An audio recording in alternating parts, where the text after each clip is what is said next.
और कुरान मजीद का तीसरा हक हम पर यह है कि न सिर्फ हम कुरान पर ईमान रखें, न सिर्फ हम कुरान मजीद की तिलावत सीखें, बल्कि कुरान मजीद के अल्फाज का तर्जुमा और उसका मतलब समझना भी ये अल्लाह ताला की किताब का हर मुसलमान पर हक है, फर्ज है ये चीज। आज ज्यादा से ज्यादा हम हाफिज कुरान बनाने को बड़ी फजीलत की चीज समझते हैं, नादिरा कुरान पढ़ने को बड़ी फजीलत की चीज समझ रहे हैं। बच्चा या बच्ची जब नादिरा कुरान मुकम्मल कर देती है तो हम खुशी में बच्ची को, बच्ची के उस्ताद को, मुअल्लिमा को जो शालपोशी करते हैं, नए कपड़े पहनाते हैं, हदिया करते हैं, मिठाइयां तकसीम करते हैं और यहाँ तक ही अपना मकसद हम पूरा कर लेते हैं। लेकिन उससे भी आगे कुरान मजीद को समझना ये भी हर मुसलमान का फरीदा है। अल्लाह रब्बुल इज्जत ने कुरान मजीद में बयान फरमाया, अफला यतदब्बरूनल कुरान, उनको क्या हो गया कि वो कुरान में तदब्बुर, तफक्कुर यानी गौर और फिक्र क्यों नहीं करते। और एक आयत में यह बयान फरमाया गया, वलक़द यस्सरनल कुरआन लिज़्ज़िक्र फहल मिन मुद्दकिर, यकीनन हमने कुरान को हिफ्ज करने के लिए और बाद मुफस्सिरीन ने बयान फरमाया फहम और समझने के लिए आसान कर दिया है। बस है कोई नसीहत हासिल करने वाला, बस है कोई समझ हासिल करने वाला। इस हवाले और निस्बत से मैं अपने अकाबिरीन और बुजुर्गान दीन के बयानात सुन रहा था, जिनमें हजरत मौलाना मुफ्ती तकी उस्मानी साहब दामत बरकातुहू की एक तकरीर सुनने को मिली और दिल के दरीचे खुल गए। हजरत मौलाना मुफ्ती तकी उस्मानी साहब बयान फरमाते हैं, हजारों तकरीरें, हजारों बयानात, हजारों तसनीफात, हजारों तारीफात, हजारों बयानात एक तरफ और कुरान मजीद की एक आयत करीमा का तर्जुमा और उसका मतलब, उसका मफ़हूम, उसकी समझ एक तरफ। मतलब यह है कि हजारों तकरीरों, तहरीरों, बयानात और किताबों से एक मुसलमान की, एक इंसान की उतनी इस्लाह नहीं हो सकती जितनी के कुरान मजीद की एक आयत करीमा को अगर समझ कर पढ़ा जाए, उससे असर लिया जाए, उससे सबक हासिल किया जाए, उससे दर्स लिया जाए तो उसका इतना बड़ा असर पड़ता है। वो कौन सी तकरीर थी जिसने हजरत उमर को इधर से उधर से इधर भेज दिया था? वो कौन सा बयान था? वो कौन सी किताब थी? वो कौन सी तस्नीफ व तालीफ थी जिसने हजरत उमर को इधर से इधर भेज दिया था? बुजुर्गों, अजीज दोस्तों, वो एक तो मेरे नबी की दुआ थी और दूसरे अल्लाह का कलाम था जिसने हजरत उमर को कलमा पढ़ने पर मजबूर कर दिया।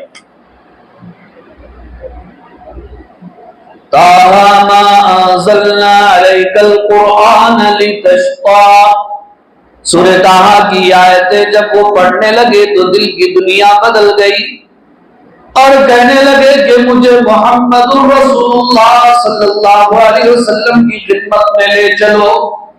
इसलिए किसी शायर ने कहा कि अल्लाह का कलाम भी ऐसा कलाम है, फारूक ने सुना तो मुसलमान हो गए।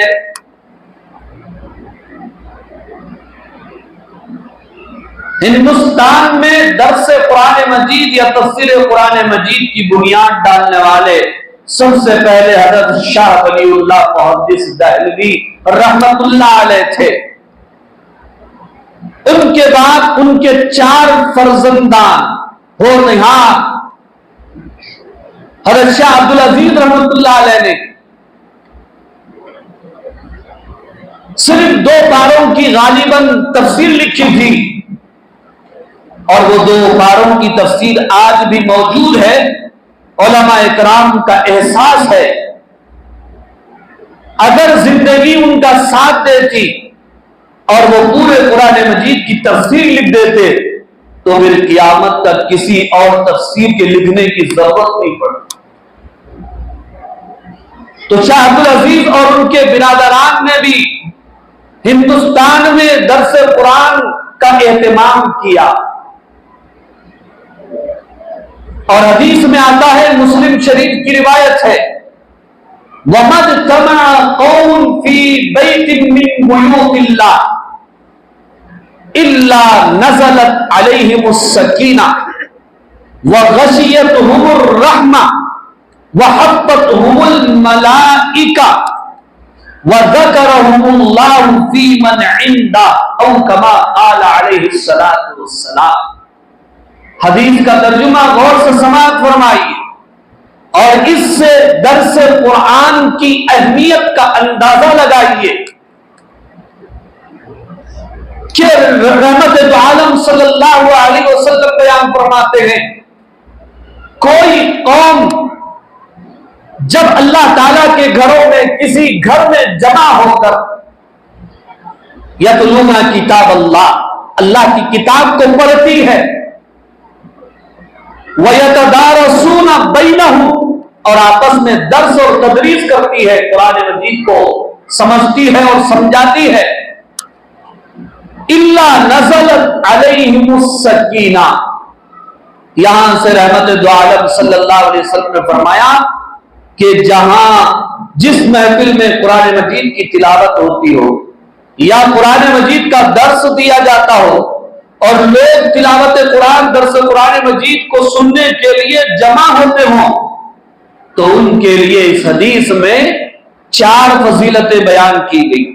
सबसे पहली फजीलत यह बयान की गई कि उन पर सकीना यानी सुकून नाजिल होता है, और दूसरी फजीलत यह बयान की गई वह गशियतहुमुर रहमा, रहमत उनको ढांप लेती है, और तीसरी फजीलत यह बयान की गई वह हफ़्फ़तहुमुल मलाइका, और रहमत के फरिश्ते उनको घेर लेते हैं, और चौथी फजीलत यह बयान की गई वह ज़करहुमुल्लाह फी मन इंदहु, और उस मजलिस में बैठने वालों का तज़किरा खालिक़ कायनात रब्बे अर्ज़ व समा रब्बुल आलमीन अपने फरिश्तों के सामने करते हैं।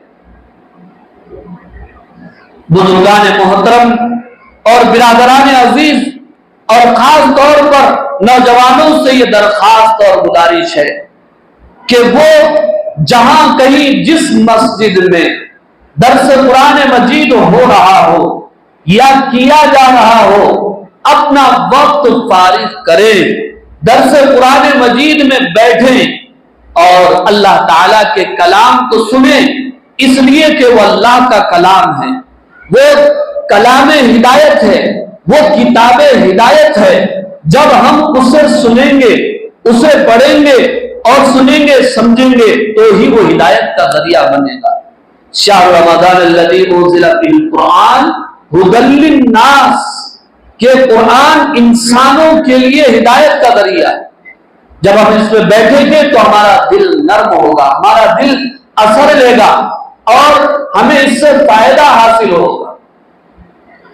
तारीख का एक मशहूर वाक़या इससे पहले भी मैंने आपके सामने बयान किया। आजादी की जंग में तहरीक रेशमी रुमाल के बानी हजरत मौलाना महमूदुल हसन देवबंदी को अंग्रेजों ने गिरफ्तार करके 4 साल माल्टा की जेल में रखा और सख्त सजाएं दी। 4 साल के बाद जब उनकी रिहाई हुई और उन्होंने देवबंद की सरजमीन पर कदम रखा, उनके इस्तकबाल में इजलास और जलसा मुनाकिद किया गया। तो हजरत ने दौरान बयान फरमाया कि हमने जेल की सलाखों के पीछे मुसलमानों की तनज़्ज़ुली और मुसलमानों की कमजोरी और तबाही पर गौर किया तो उसकी 2 ही वजह हमको नजर आई। सारा मजमुआ हमातम गोश हो गया कि आखिर 80 साल दर्स देने वाला उस्तादुल उलमा, शेखुल हदीस, शेखुल तफसीर, बानिए तहरीक रेशमी रुमाल ये आखिर वो दो वजह क्या है और दो सबब क्या है? बुजुर्गों और अजीज दोस्तों, हजरत मौलाना शेखुल हिंद महमूदुल हसन देवबंदी रहमतुल्लाह अलैह ने फरमाया कि मुझे मुसलमानों की दुनिया में तबाही की दो ही वजह नजर आई। एक तो ये कि मुसलमान कुरान से दूर है और दूसरे ये कि मुसलमानों के दरमियान इख्तिलाफ और इंतशार बहुत ज्यादा है। इसलिए हमने ये तहैया किया है कि लफ्जी तस्हीह के लिए कुरान मजीद को नाज़िला पढ़ाने के लिए हम हर मस्जिद में, गली और बस्ती में कुरान मजीद की निस्बत से मकतब कायम करेंगे, जिसमें बच्चे अल्लाह का कलाम पढ़ना सीखेंगे। और बड़ों के लिए हम हर मस्जिद में जगह ब जगह दर्स कुरान मजीद का एहतमाम करेंगे। फिर आपने खुद ऐलान फरमाया कि देवबंद में दर्स कुरान मजीद का जो एहतमाम किया जाएगा, और आप खुद एहतमाम के साथ दर्स कुरान मजीद देते थे। और उस वक्त की न सिर्फ अवाम बल्कि बड़े बड़े उलमा, शेखुल हदीस, शेखुल तफसीर, तफसीर उस्मानी लिखने वाले जैसे बड़े आलिम दीन आपके दर्स में शिरकत फरमाया करते हैं। आज अल्हम्दुलिल्लाह मस्जिदों में दर्स कुरान भी होता है, हमारे पास भी होता है। बहुत सारे हजरात बैठते भी हैं, बड़े एहतमाम से बैठते हुए, क्योंकि उनमें तड़प है, फिक्र है, दर्स कुरान मजीद सुनने की आदत है। जितनी इस्लाह दर्स से कुरान मजीद से होती है, उतनी इस्लाह किसी और चीज से नहीं हो सकती है। मैं नहीं कह रहा हूं, वक्त के बड़े बड़े तजुर्बेकार उलमा इकराम का यह तजुर्बा, क्योंकि अल्लाह का कलाम है। हर आदमी साफ नीयत से, साफ दिल से, कीना कपड़ दूर करके, इख्तिलाफात को बालाए ताक रखकर बैठता है, तो भी कुरान मजीद की आयत अल्लाह का कलाम उसके दिल में नूर बनकर उतरती है, अकीदे की तस्हीह होती है, जहन साजी होती है, तरबियत होती है, किरदार बनता है, दीनदारी आती है। तो इसलिए मैं ये गुजारिश करता हूं अपने तमाम मुसल्लियों से, साथियों से, बुजुर्गों और जवानों और बच्चों से कि नमाज फज्र में आए और नमाज फज्र के बाद होने वाले दर्स कुरान मजीद के लिए आप अपना कीमती वक्त दें। और दर्स कुरान से ज्यादा कीमती वक्त कौन सा हो